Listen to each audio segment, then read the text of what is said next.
Masih dari Jalan AM Sangji nomor 41 Yogyakarta 101,3 Star FM Inspiring Sound. Kita tahu semuanya Star Lovers kalau tahun depan tahun 2024 adalah tahun gawe besarnya kita ya Star Lovers. Memilih calon pemimpin negara kita tercinta Republik Indonesia ya. 5 tahunan gitu Star Lovers, dan di pagi hari ini Ardi bersama dengan Badan Pengawas Pemilihan Umum Kabupaten Bantul. Ini langsung dari selatan menuju ke pertengahan. Dan kita akan ngobrolin tentang pengawasan pemutahiran data pemilih dan penyusunan daftar pemilih pemilu tahun 2024.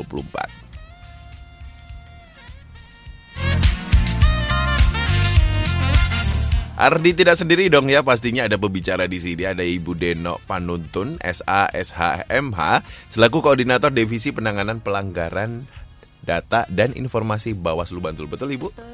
Sehat? Mas Ardi, sehat sekali. Macet ya? Macet iya. Biasanya di sebelah selatan begitu ya. Dan sekarang di kota banyak lampu merahnya begitu. Jadi Selatan yang biasanya aman damai sentosa ya Bu.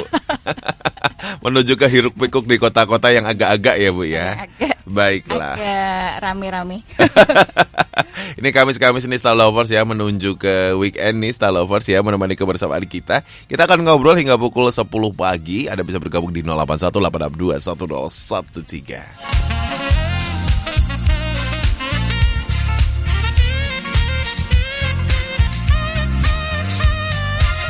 Oke, thank you so much Star Lovers yang sudah pada merespon. Lagi pada sehat-sehat, katanya lagi chill out. Enak banget ya, sekabis-kamis chill out ya. Kita langsung saja deh ngomongin terkait dengan bagaimana dengan proses pemutahiran data dan sebagainya. Ini saya manggil Bu Deno. Denok ya, siap. Iya. Ini terkait dengan kesiapan dari Bawaslu Bantul nih, iya. Bu Deno. Bicara tentang pemilu 2024, gimana nih preparationnya? Ya, Mas Ardi, jadi menjelang 14 Februari tahun 2024, tahapan pemilu sudah berjalan sejak 2022 di bulan Juni, Juli, dan sekarang memasuki tahapan pemutakhiran data pemilih dan penyusunan daftar pemilih.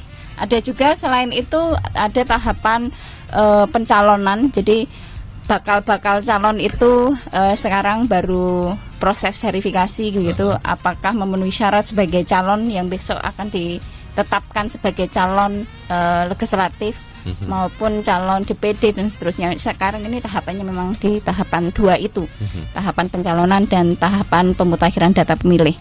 Nah, bicara tentang pemutakhiran data pemilih ini akan bicara tentang jumlah pemilih kita ya gitu. Jumlah pemilih yang ada di Republik ini itu berapa jumlahnya? Karena itu akan berkaitan dengan siapa yang akan menjadi pimpinan kita gitu, yang ada di legislatif maupun eksekutif. Karena kalau bicara pemilu tahun 2024 itu ada 5 peserta pemilu. Yang pertama adalah partai politik, begitu. Nanti partai politik itu membawa calon untuk DPR, DPRD provinsi, DPRD kabupaten, DPD, dan ada presiden, wakil presiden.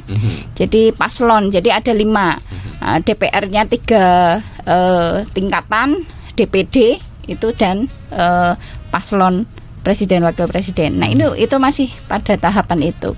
Nah, bicara pemilu memang akan bicara tentang daftar pemilih. Yang milih kan kita, yang berdaulat adalah kita sebagai rakyat. Nah, ada ketentuan syarat untuk menjadi pemilih kan.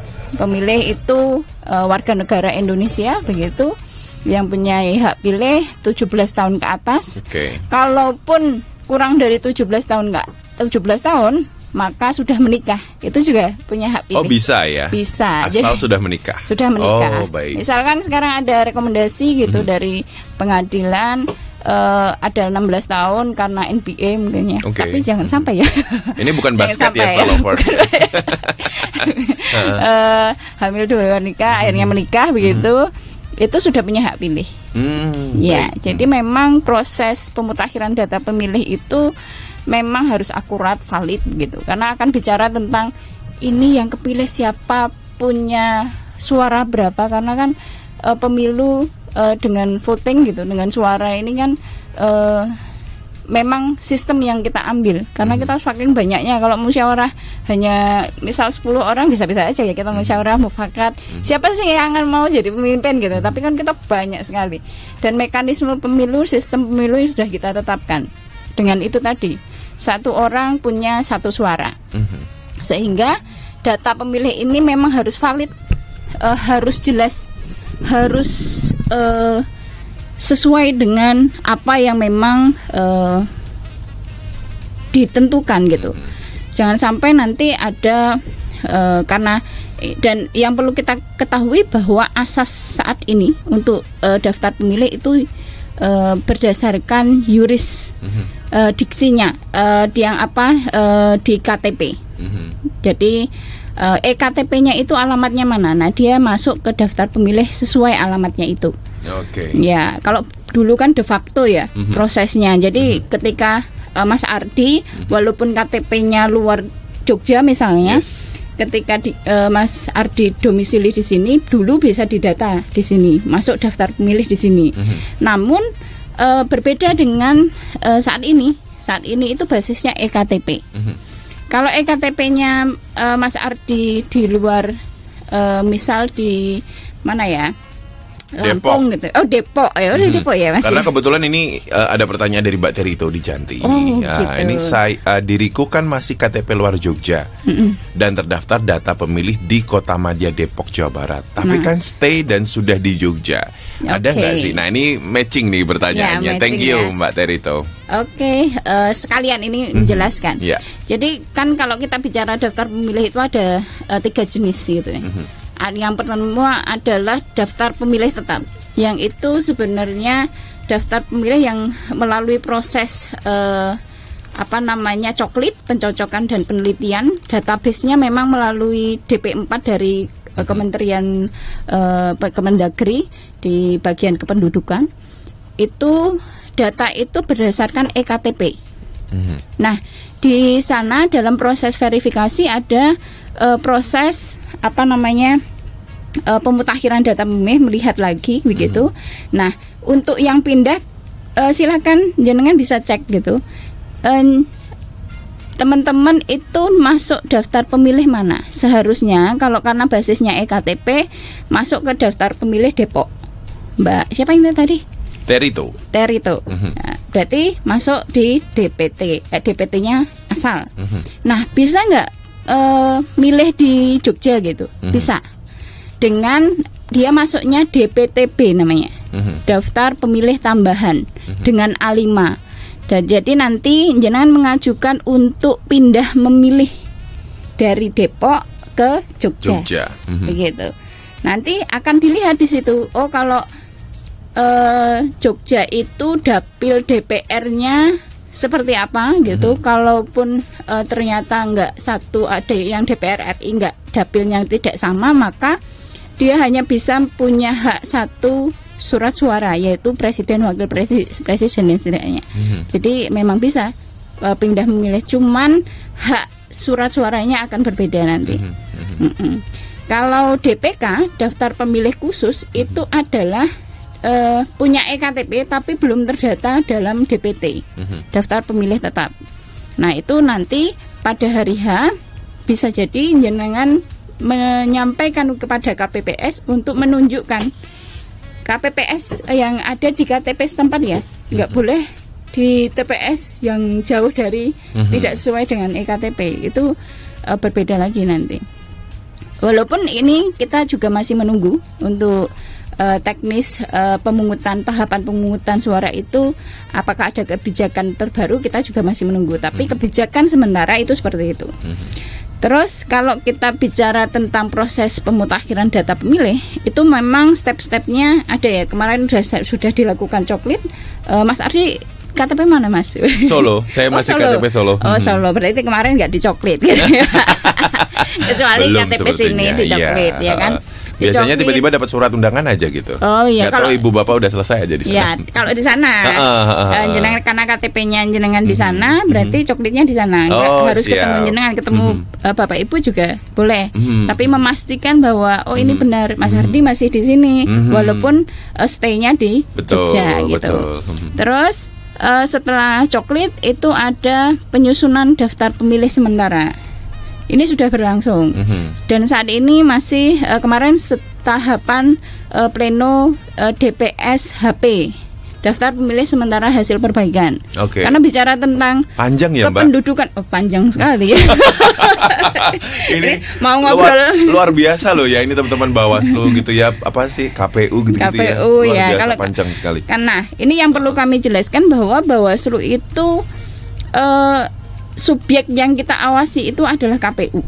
Selain KPU juga pihak-pihak yang diatur netralitasnya, termasuk data pemilih yang misal dia itu ke polisi gitu ya, TNI, yang dia tidak punya hak pilih, itu juga menjadi subjek yang harus dipastikan oleh kami dalam proses pengawasan itu, melihat itu, itu sudah diperhatikan belum oleh KPU dan jajarannya.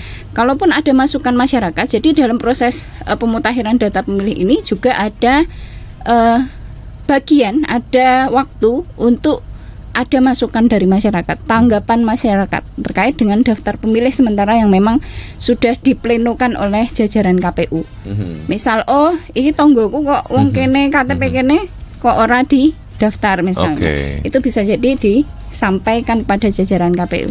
Kalau nggak ditanggapi atau tidak ada proses perbaikan, maka Bawaslu bisa melihat itu sebagai mengarah pada potensi pelanggaran. Nah, tapi kan ada prosesnya juga di Bawaslu, tidak serta-merta itu melanggar gitu. Tapi harus ada proses melihat kembali, ini sudah ditanggapi atau belum, proses respon dari tanggapan masyarakat itu seperti apa. Ternyata memang step by step misalnya. Karena ini masih proses DPS HP, nanti kan ada pleno, di pleno itu nanti terlihat apakah ini sudah masuk atau belum data pemilih atas nama AB misalnya, dan seterusnya. Nah ini seperti itu Mas. Jadi ya agak panjang kali lebar. Panjang, nanti ada DPT, penetapan DPT. Tapi apa sih potensi permasalahan, nanti bisa kita bahas. Betul, jelas ya. Termasuk nanti silahkan bertanya-tanya tentang ketika ada permasalahan tentang daftar pemilih, gitu, Mas Abdi. Ini menarik banget di Star Lovers ya bicara tentang ini, karena kalau kita lihat sendiri ini satu suara, berapa suara itu sangat pengaruh besar ya Mbak. Itulah kenapa tadi proses filternya berulang kali ya. Sementara tetap panjang, very long journey. Ya itu aja masih ada skip pastinya. Ada aja yang something yang betul. Jadi kalau kita bicara itu kan akan berbicara tentang jumlah pemilih, misal di dapil A, di dapil 1, di dapil 2 kan kalau Bantul itu ada 4 dapil. Nah di dapil 1 misalnya jumlah pemilih itu 10.000. Walaupun satu dapil itu berapa kecamatan biasanya? Ada 2-3 kecamatan, termasuk tergantung sebaran jumlah penduduknya. Baik. Gitu. Jadi kalau di Bantul itu saat ini berdasarkan DPS HP itu ada 742.864 pemilih. Nah, itu nanti kan akan dibagi ke tersebar dari beberapa wilayah. Misal bacalon itu kan saat ini yang dicalonkan di masing-masing partai politik, setiap partai politik maksimal bisa mengajukan bakal calon 45 kali 18. Ada sekitar 700-an, ada yang nggak memaksimalkan jumlah bacalonnya. Misal semuanya memenuhi syarat sesuai dengan ketentuannya, lolos semua gitu. Nah, bayangkan kita membuka surat suara kan banyak karena sistem terbuka ya kan ini sekarang. Jadi partai A, misal partai B atau C, D, E, F, G, H, I, J, K, L, M, O. Karena kita tidak boleh menunjuk menunjuk calon tertentu. Jadi sampai Z misalnya itu bacalonnya 1, 2, 3, 4 sampai 45. Nah, kan tersebar dari dapil per dapil itu kan 8 sampai 7 orang. Nah, kita bisa memilih calonnya, calegnya langsung. Kalau besok calon itu bisa, tapi nggak milih tanda gambar partainya. Itu diperbolehkan ketika sistem terbuka. Nah, ini akan sangat mempengaruhi bagaimana si calon A sama calon B itu jumlah suaranya itu selisihnya berapa. Bisa jadi antara calon itu selisih 3 suara, itu mempengaruhi dia masuk atau tidak menjadi caleg. Itu. Jadi sangat, karena daftar pemilih itu menjadi isu penting gitu ya, yang sering dipermasalahkan di MK ketika hasil suara itu sudah dilihat, pasti akan cari ini proses pemutakhiran data pemilihnya enggak valid misalnya. Nah, itu kan sering dipermasalahkan. Dalam rangka itu maka Bawaslu sangat berharap ini perlu ada peran masyarakat juga untuk melihat apakah proses pemutakhiran dan penyusunan daftar pemilih ini sesuai dengan ketentuan atau tidak. Dan disitulah ranah-ranah Bawaslu gitu untuk memastikan apakah proses-proses itu sesuai dengan ketentuan atau tidak. Apakah KPU sudah melihat ketentuannya atau belum? Karena yang diawasi, subjek-subjek yang diawasi oleh Bawaslu itu selain jajaran KPU dari, kalau di tingkat kabupaten, KPU kabupaten, PPK di tingkat kecamatan, dan PPS, jajaran PPS di tingkat desa. Nah, proses-proses itu kan harus berjalan memang sesuai dengan ketentuannya. Jangan sampai, dan selalu update Mas. Bisa jadi ada polisi begitu, tapi sudah pensiun. Kalau sudah pensiun, jadi dia punya hak pilih. Nah, itu kan harusnya hal-hal seperti itu juga menjadi fokus penyelenggara pemilu. Termasuk Bawaslu dalam konteks ini juga mendengarkan itu, melihat itu, melakukan koordinasi dengan berbagai stakeholder untuk melihat apakah ada pemilih-pemilih yang tercecer belum terdaftar. Nah, itu yang kita pastikan juga, termasuk pihak-pihak yang memang diatur. Kalau polisi sama TNI, Polri itu kan memang tidak punya hak pilih. Maka itu kita lihat juga. Ada yang misal dia keterima gitu menjadi anggota kepolisian, itu baru-baru saja, tapi EKTP-nya masih belum, statusnya belum polisi gitu. Itu juga ada. Jadi kompleks memang. Ada juga yang dia walaupun belum 17 tahun tapi sudah menikah. Nah, itu kita biasanya berkoordinasi dengan PN atau Pengadilan Negeri, dengan desa-desa basisnya, karena kan harus ada keputusan bahwa kalau dispensasi ya, kalau nikah itu nikah sebelum waktunya itu harus ada dispensasi. Maka kita itu menjadi basis data kita untuk melihat ini punya hak pilih, monggo bisa dimasukkan. Tapi memang harus ada data validnya, data otentik yang harus sebagai dasar gitu, sebagai dasar untuk memasukkan ataupun mengeluarkan si WNI ini sebagai di dalam daftar pemilih. Ya, itu yang harus dipastikan. Kalau bicara tentang kewenangan Bawaslu kan memang ada 4. Yang pertama adalah pencegahan, yang kedua adalah pengawasan, yang ketiga penanganan pelanggaran, yang keempat adalah penyelesaian sengketa proses. Jadi sampai ke penyelesaian juga. Iya. Ketika memang misal pencegahan, kita setiap tahapan itu memang memberikan himbauan gitu kepada subjek yang kita awasi, baik itu KPU misalnya, bahwa subtahapan ini DPSHP ini monggo menyampaikan kepada masyarakat untuk memberikan tanggapan terhadap daftar pemilih sementara. Nah, nanti tanggapan itu harus ditindaklanjuti misalnya. Itu kan himbauan, bisa tertulis, bisa lisan juga menegaskan. Begitu juga dengan pihak-pihak terkait, kepada masyarakat atau kepada instansi terkait.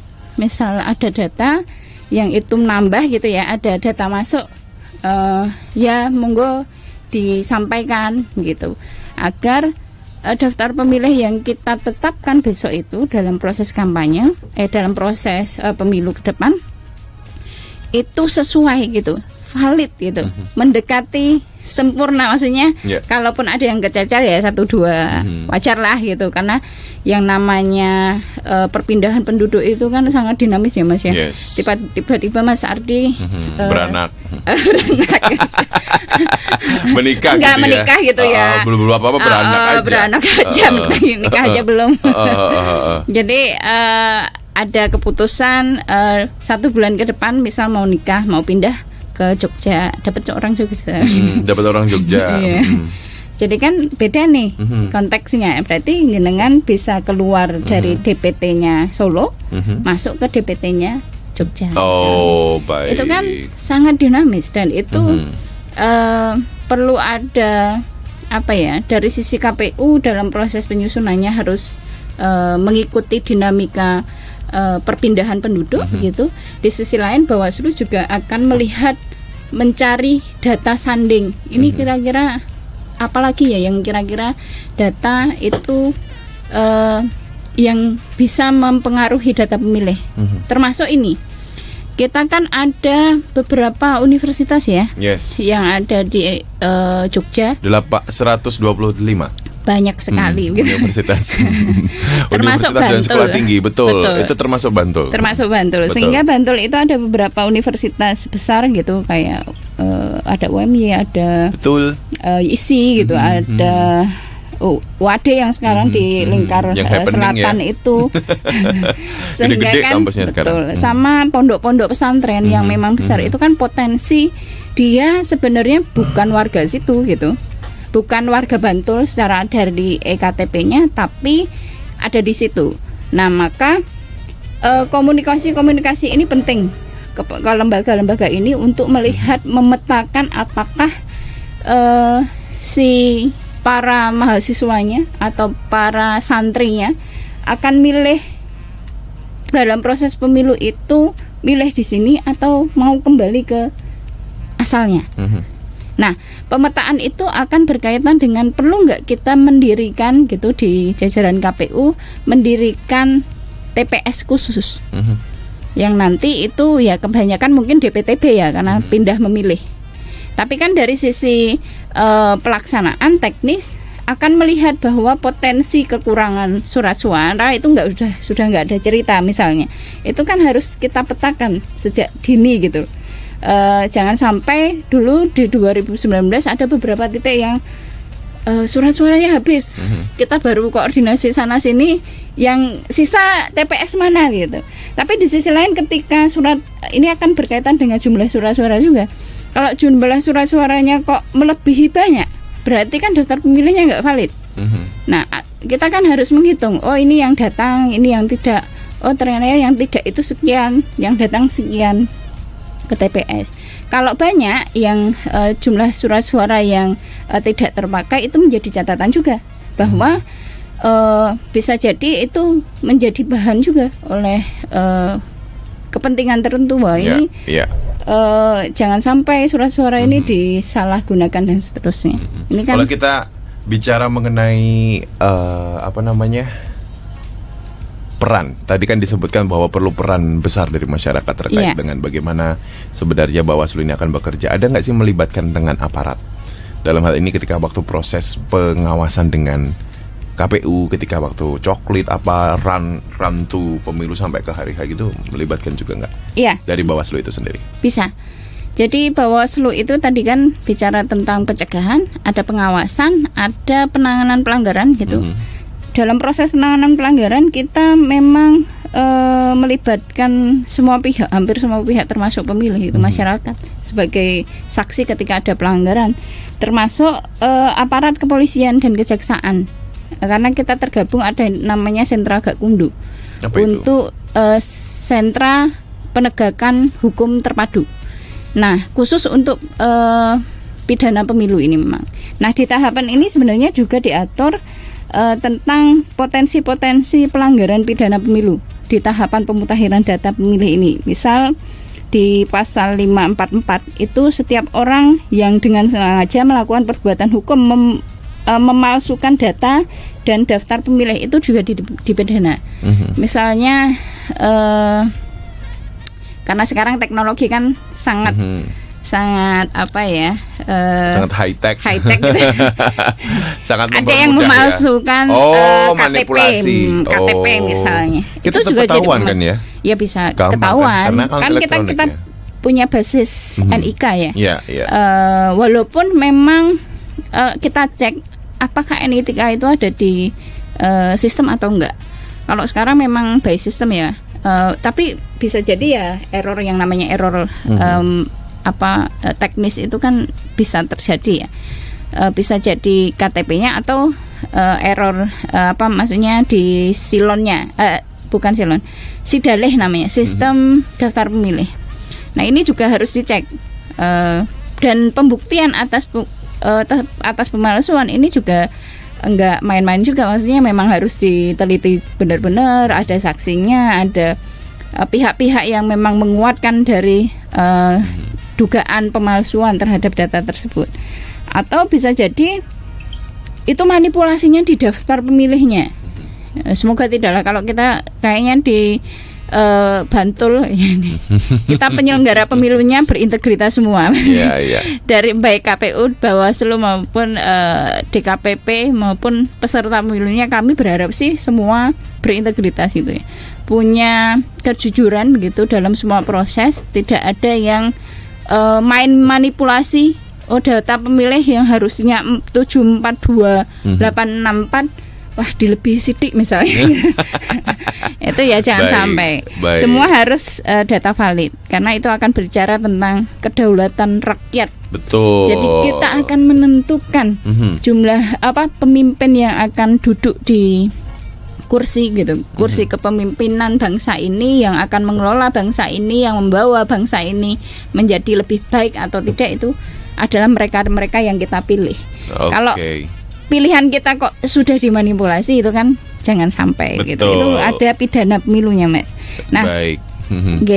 Nanti mungkin kita akan bicara juga teknis, gitu, teknis juga tentang termasuk itu penyusunan daftar pemilih. Iya, ketika ada pelanggaran.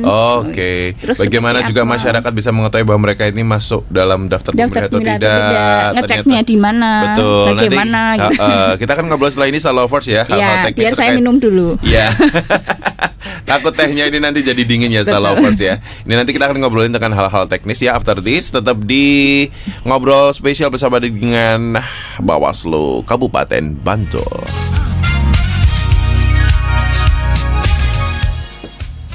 Selamat siang Star Lovers, selamat pagi menuju siang.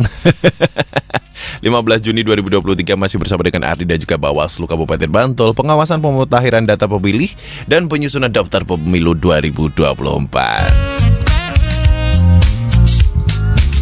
Kita akan bicara teknis ini Star Lovers ya. Kalau kita bicara mengenai temuan data warga yang RT atau RW 00, apakah juga ada? Nah ini pertanyaan dari Mas Dewe nih, Mbak Deno, dari Instagram. Mungkin bisa direspon terkait hal tersebut, dan kita lanjut dengan obrolan teknis terkait bagaimana untuk kelompok-kelompok khusus gitu ya. Tadi ya pengawasannya, ini juga ada pertanyaan juga bagaimana tentang ini tadi proses terkait dengan penyusunan daftar pemilih, apakah jadi fokus Bawaslu juga, atau juga mereka masuk bagaimana masyarakat mengetahui mereka menjadi daftar pemilih atau tidak, yang kadang masih gray area.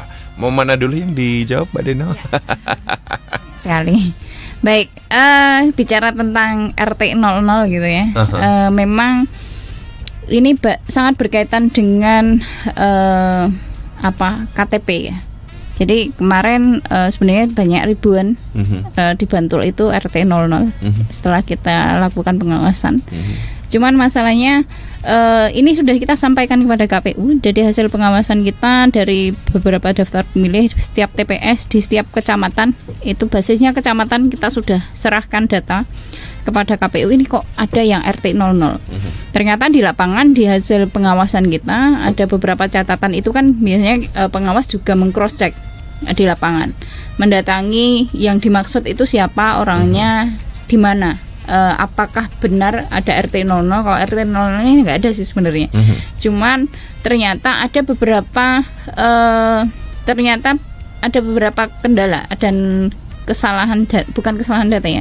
Ada yang ternyata dia itu di EKTP-nya itu benar-benar RT 00. Oke. Kalau kita telisik, kok bisa di RT 00? Oh, karena pada saat itu pas kita buat EKTP kita itu nggak tahu ini RT berapa gitu. Karena saya baru pindahan begitu. Sehingga atau yang buatnya KTP itu bareng-bareng gitu.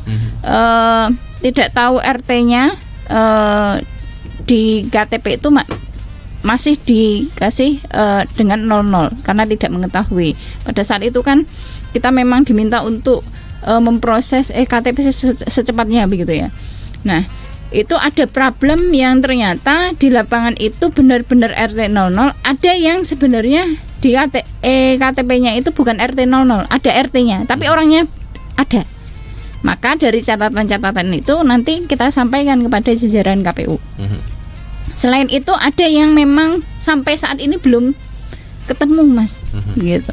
Jadi dari data tersebut belum ketemu, belum bisa dikonfirmasi apakah yang bersangkutan itu memang basis datanya dari RT 00. Tapi kita melihat itu di desa mana, di TPS berapa. Nanti kita langsung ke masyarakat, istilahnya cross check di lapangan terhadap data tersebut. Ada beberapa data yang kita temukan RT-nya ada, sehingga kami memberikan saran perbaikan kepada jajaran KPU untuk memperbaiki basis elemen datanya. Jadi datanya diperbaiki, bukan RT 00 nih. Kita punya bukti bahwa dia yang bersangkutan itu di EKTP-nya ada RT-nya. Bisa dijadikan yang namanya Excel ya, daftar pemilih itu nginput banyak data gitu. Terus ketarik ke nol akhirnya dan seterusnya. Oh, pas waktu kederak gitu ya. Iya, kita nggak tahu teknis teknik yang namanya data beribu-ribu gitu ya. 700 ribuan di Bantul, bisa jadi itu penyebabnya. Tapi kalau kita cross check, kalau di Bawaslu memang dalam proses pemutakhiran data pemilih ini banyak metode dan strategi pengawasan yang kita lakukan, termasuk data sanding yang valid, sehingga kita melakukan cross check di lapangan. Ya macam-macam, ada yang tidak ketemu sampai saat ini, sehingga kita meminta kepada jajaran KPU untuk berkoordinasi kepada data kependudukan di Dinduk Capil maupun SIAK, sistem kependudukan yang ada di pemerintahan, apakah orang ini yang ber-EKTP NIK ini itu memang benar-benar valid secara yuridisnya, sudah memang jelas enggak, asal keluarganya, kakaknya nomor berapa. Kan nanti kakak itu kan misal Mas Ardi sama Bapak Ibu, NKK-nya kan sama, NIK-nya yang beda begitu. Nah, nanti kan di cross check itu dimasuk di keluarga mana. Kalau memang itu valid, misal karena Mas Ardi kerjanya di Jogja, di Solo, ya memang benar itu anak saya masih di satu kakak sama kami. Jadi ya udah tetap masuk begitu. Iya, kayak proses sekarang ya. Ya, proses-proses pengecekan itu kita lakukan untuk memastikan bahwa potensi pelanggaran itu tidak ada. Karena bisa jadi yang namanya pelanggaran itu ketika ada kesengajaan untuk menghilangkan data itu juga ada sanksinya, ada pidananya bahkan, karena dia menghilangkan hak pilih dari seseorang secara tidak langsung. Karena bisa jadi misal Mas Ardi di sini, wis lah aku ya ora itu undangan misalnya. Berarti saya nggak data saya, ya wis lah nggak usah ya misal, atau bahkan menghalang-halangi orang untuk tidak bisa masuk ke daftar pemilih, itu juga ada sanksinya, Mas. Sanksi pidananya. Misal mohon maaf, saat ini kan mungkin ada anggota keluarga yang dianggap ini nggak bisa memilih gitu. Wes rasa lebok ke milih orang ngerti pemilu ke apa misalnya. Kan ada stigma ya. Stigma yang di masyarakat bahwa iki rasa dilebokke nang daftar pemilih, itu nggak boleh. Karena pada prinsipnya sepanjang dia tidak ada keputusan bahwa dia itu dicabut hak pilihnya atau memang benar ada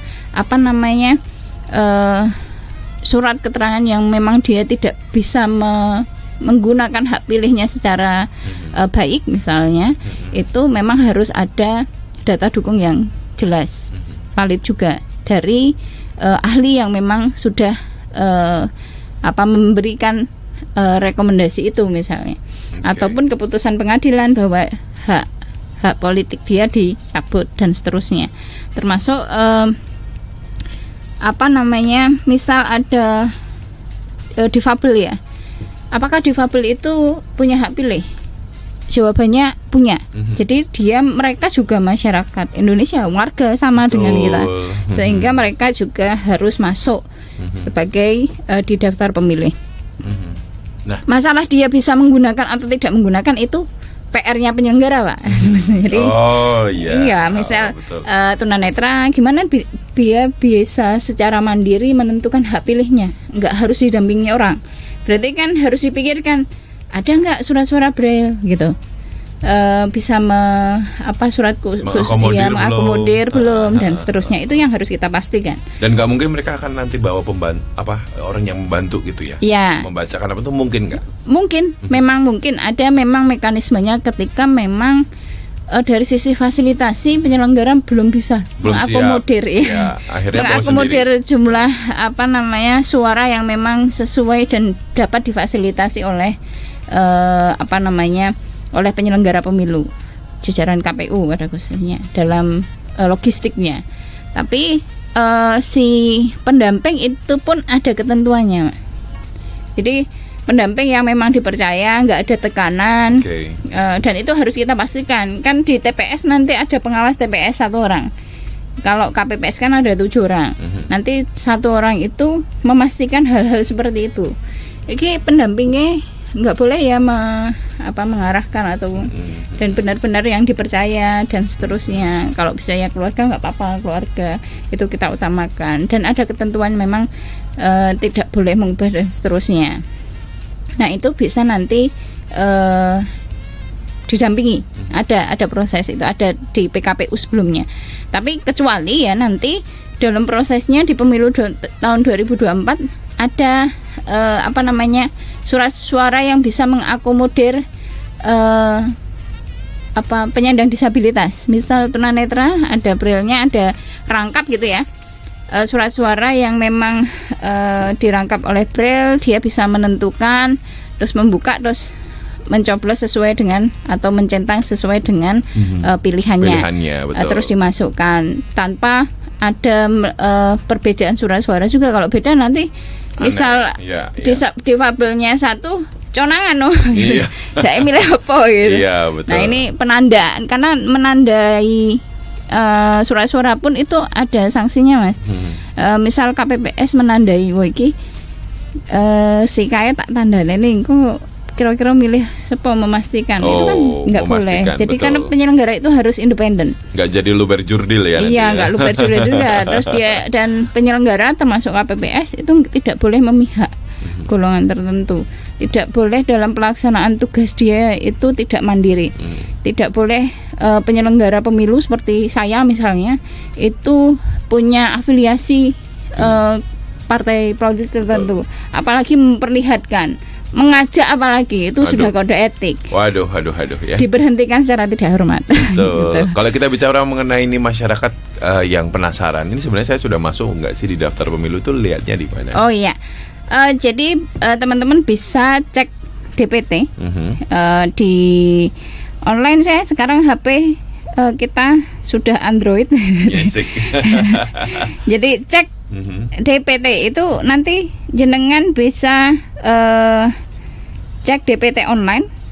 Jadi cek DPT online namanya. Cek DPT online. Oke, itu nanti lengkap websitenya apa, Mbak? Lengkap ya. Cek dptonline.kpu.go.id. Oke. Nanti teman-teman bisa memasukkan NIK-nya. Oke. Jadi NIK-nya nomornya 34 berapa.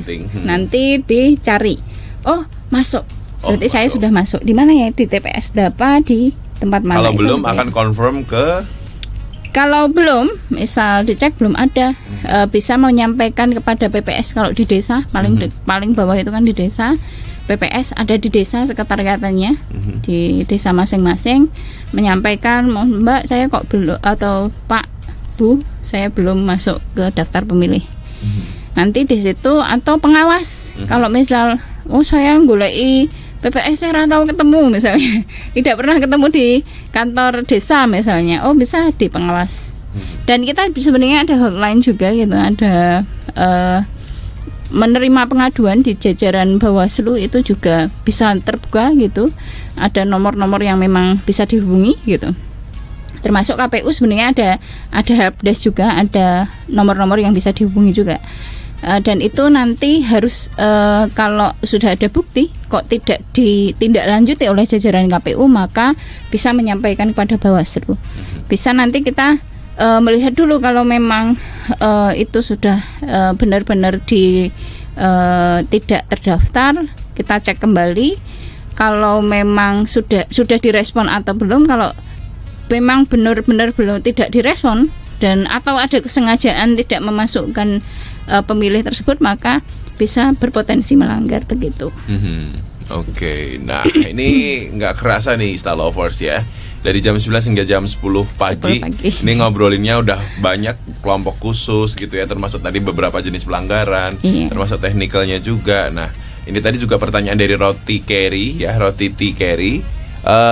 Bantul banyak ponpes, banyak pengawasan khusus bagi pemutahiran. Tadi sudah terjawab ya Mbak ya, bahwa di ponpes ada TPS khusus namanya. TPS khusus bagi kelompok-kelompok termasuk universitas, ponpes,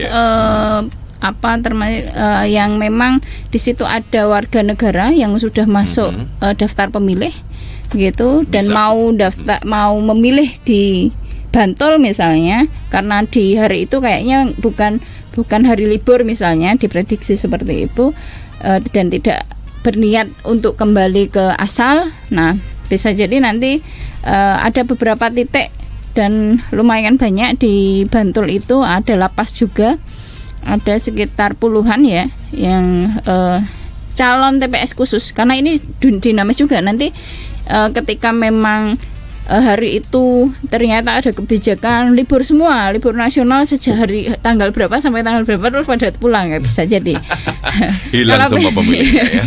Bisa jadi TPS khusus ini masih nanti ditetapkan di akhir, mungkin tanggal 21 besok ada penetapan DPT. Bisa jadi mereview juga jumlah TPS khusus itu masih relevan atau tidak untuk dalam perkembangannya. Kalau memang sudah ada komitmen dan data pemilih yang ada di wilayah itu, di ponpes itu memang sudah valid begitu, dari sekian ada yang masuk daftar pemilih sudah 17 plus itu sekian sudah memasuki kriteria sebagai pemilih dan jumlahnya cukup banyak begitu, 300-an, ratusan misal, itu maka bisa dipertimbangkan untuk ada TPS khusus. Gitu.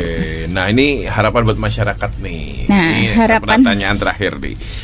Harapan bagi masyarakat terutama anak muda. Nah yang kadang agak apatis. Kadang perhatian, ya random gitulah. Gimana nih dari Bawaslu?